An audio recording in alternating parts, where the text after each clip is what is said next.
I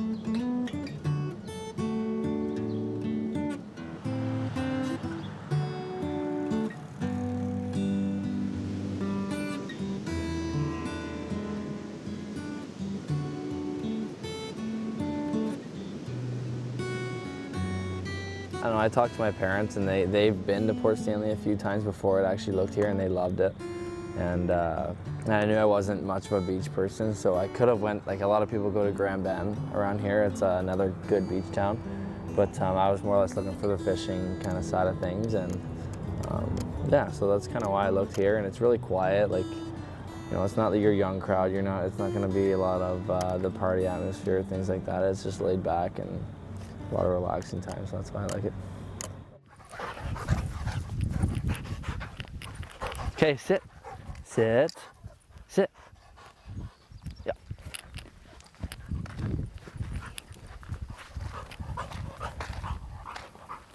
Come here. So basically, this is where I grew up. So my house there, and then as you can see, it takes forever to cut the grass here. It's like a day job. There's no people that live around here. There's a couple neighbors. The town is actually one stop sign, and then I don't even know how many houses, 20 houses maybe. So everybody knows everybody here. My brother and I basically, well, my dad helped us out too, but we stocked this pond with like the proper amount of fish, bait fish, and then we try to keep control, like the cattails and everything, because my brother's an engineer, environmental engineer, so he gets all that stuff. He'll sit there and he'll stare at the water and he tries to catch him. Oh yeah, he's funny. I don't even know. We obviously didn't train him to do that, but he'll try and catch those little fish right there. So if you don't get the gist, like Chase and I literally just fished as we grew up. Like every day, we would take that little gator we're gonna go on, and him and I would be gone. Hey Dad, Chase and I just gone every day. Well, cause it's so slow out here, like you guys can see, it's so, like, there's hardly any cars. You just hop on the gator and take the boat with us and we're just gone. So we'll jump in the other. Oh, we got some corn in here.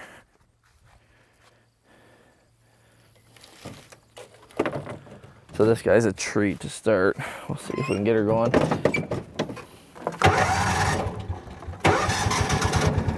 First try. Might jump into gear here. There she is.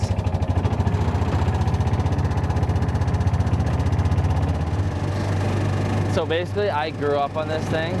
Like, my cousins, all of us drove this. It's just a way to get down back and forth to the farm, take the boat wherever we had to go. So this is my grandparents' house here. My Nana, when she was alive, she was decked this place out with flyer stuff, so they left that up. Reserved parking, Flyers fans only. She loved the Flyers. Loved them. Getting him out of the car with a hockey stick, trying to shoot, tell him how to shoot. You gotta point. You gotta shoot, Travis. Point where you're shooting. Yeah. That's where it's gonna go. Yeah, it's good. Okay, man. Didn't she used to play goalie and stuff? Like for the kids in the back lawn? We'd tape on like phone books and stuff on her, and she'd play goalie, or she'd shoot at us. She's a huge hockey fan. So this is the farm. I literally spend all day, every day. I learned how to drive in that old truck right there.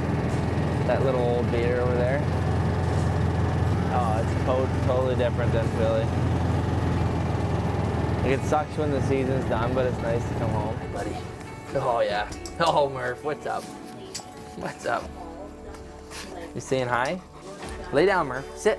Murph, sit. We were laughing at, I was showing him Nana's little reserve Flyers parking only. I was laughing. Did ya? Yeah, right away I noticed it.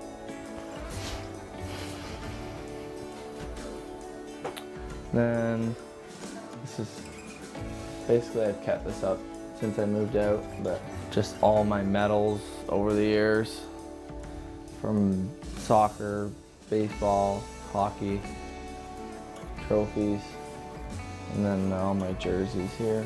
I played, Team Canada, Sarnia Sting, Ottawa 67s. Got it all there.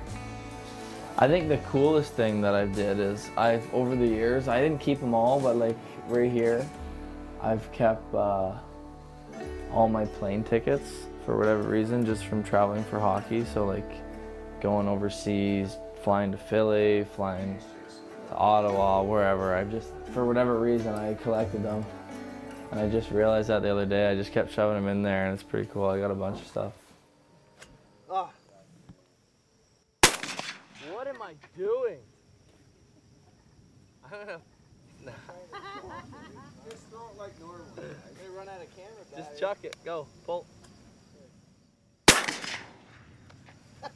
I'm done. Someone else shoot. You're not done. Mom, show them how to do it. I'm gonna wheel this one hard too.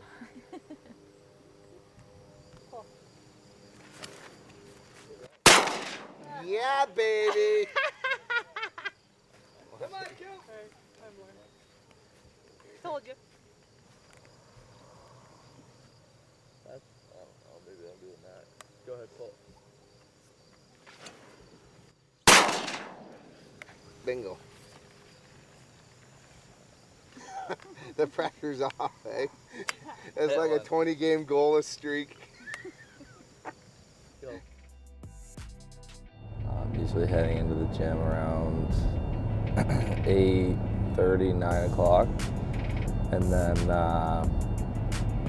well, depending on the day, I'll skate, usually twice a week. So I'll be on the ice right after my workout. Oh God, I've been with Mitch since I was like grade 8 probably. So it's been a really long time, yeah. Travel was really hard. He's always, like I said, I mean, he's got a sense of humor, and I think everyone knows that, anyone that's met him.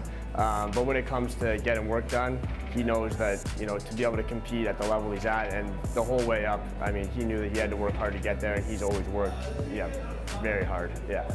I keep coming back here. It's nice having someone who understands your body. It's not necessarily all about, the gym equipment or this and that. Like, they have all that stuff. It's a great spot, but I more or less like the connection me and him have, and if something's wrong where I'm not feeling right that day, and he can see something's off, like he just knows me so well that I feel comfortable putting myself in the position to train with him, and he gets me ready.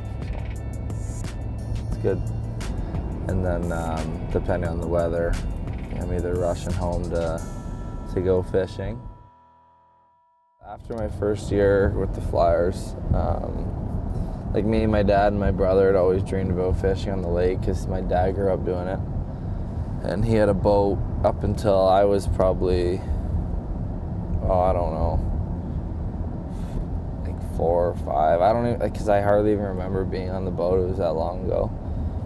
And then, so we just always, we wanted to fish on the lake so bad. Me and my brother would row out there in a little aluminum boat and see how far we could get out there and do perch fishing and stuff. But so yeah, as soon as I played my first year, I bought the boat, and then basically I just told my dad to take the boat and put all the toys on it for the fishing, and he rigged it all up, and now it's good to go. Heads up, Dad.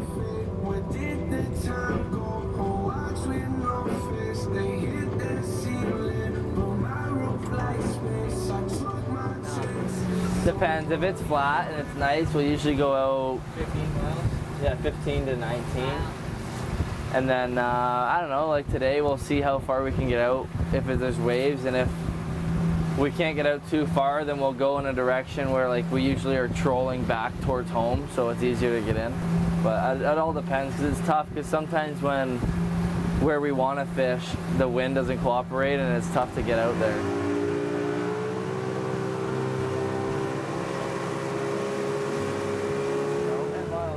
10 miles? So yeah, we ran 10 miles out here. Took us longer than normal just because of the the weather and the waves. But yeah, we're in 58 feet of water, and we're looking at our depth chart. We're marking fish around 40. So basically, these two things back here, the downriggers right here, that's what these are called. I was explaining it in the video earlier. Chase got these. What do you call them, Chase? The torpedo downrigger weights. Yeah, torpedo downrigger weights. So we send them down to like where we're marking fish, so you know exactly like the depth you're going to be fishing at. So that's exactly where your bait's going to sit. And the way you know, so this one will snap up if it releases. These ones, it'll start making that noise over there. It'll start like, the drag will start going off, and that's how you know a fish hits it. I used to fish a lot. So I named my boat, a funny joke was I named my boat Terry Lee. That's my wife's name, to remind me to go home. So we always joke about that kind of stuff, because once we get out here, and you know, Trav says usually we're arguing and carrying on about stuff. We have a lot of fun out here too, so every once in a while you gotta remind yourself to go back. Where is he? There he is.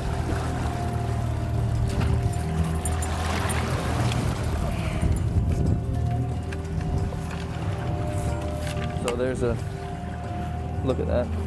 It's a decent one, like it's a good eater, but it's what, like a pound a bit? And you can catch like a 8-pounder, 9-pounder, like you can catch tanks. These are just nice eaters. Oh, that's good fish. It's a beauty. Ready?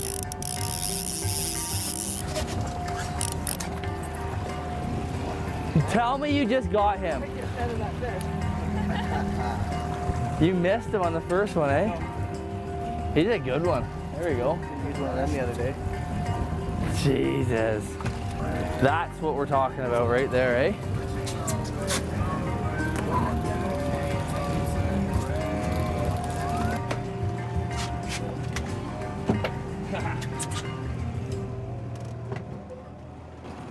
You know, I think just growing up around that, and Chase growing up around being obsessed with fishing and hunting and things like that, it's pretty cool now that we can share this together, and we're all, you know, capable of running the boat together, all three of us. And you know, honestly, I go out with my buddies here and there, but for the most part, when we're out on the boat, it's just us guys trying. And you know what? We do get our buddies out a lot, but when we get to go out us three, it's pretty special. So we enjoyed today. Obviously, we're gonna have a good time cleaning them up and stuff. But I think it's just it's nice. And my mom gets out here and she tans on the front of the boat, and it's just a good way for us to, you know, it's a good excuse to get away from everything, and you know, we get to enjoy each other's company. So it's good. Usually, we do this as a group effort. Chase is the better cook. He's always in the kitchen after we're fishing. But today's a team effort because I can cook too. You should take one before we serve them. Just take a piece of it. We have one, and Rob. By the way, did you fix your chair? From No, I threw it out. I thought Joe did something.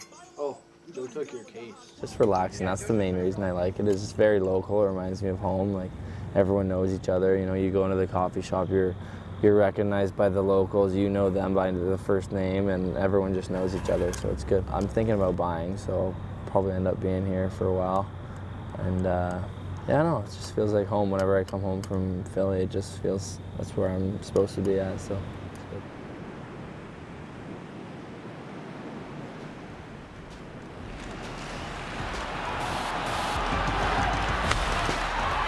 How do you spell money? K-O-N-E-C-N-Y. From the day I got drafted, it was, you know, my dad was really excited. You know, I didn't know much about individual teams, but I obviously knew about like the Broad Street Bullies and like just the identity of the Flyers. And I just remember everyone saying when I got drafted, it was like the perfect fit for me, just the way I play. Guys back.